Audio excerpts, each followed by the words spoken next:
Businesses are under enormous pressure. They're under pressure from their owners, their shareholders, they're under pressure from governments, regulators, and they're under pressure from consumers, clients, all of which are saying, you better shape up. We're not going to tolerate any longer you causing these harms which we now understand and can measure.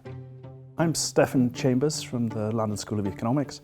I run the Marshall Institute and I'm the course director for Purpose and Profit. One of the reasons we built this course was to say to people who run companies and people who run charities and people who run social enterprises, look, here's an insight into why this stuff matters, and here's what to do if your job is to shape the purpose of your organization.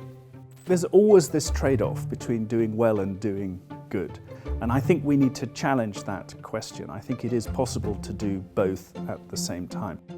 You will be in the classroom with people who are likely not to share your biography, because we think that that kind of on-campus diversity and the intensity of that week create an extraordinary environment for learning. If you do this course, we will give you the tools to recognize pro-social organizations, run pro-social organizations, and start your own social venture.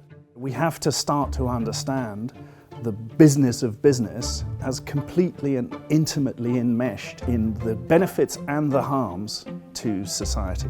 And unless we get to grips with that intimate relationship, we will continue to run these parallel and divided tracks. What would happen if we were able to tilt that mechanism, that institution, in a small but measurably more purposeful direction? That would be extraordinary, and that's what the program is for.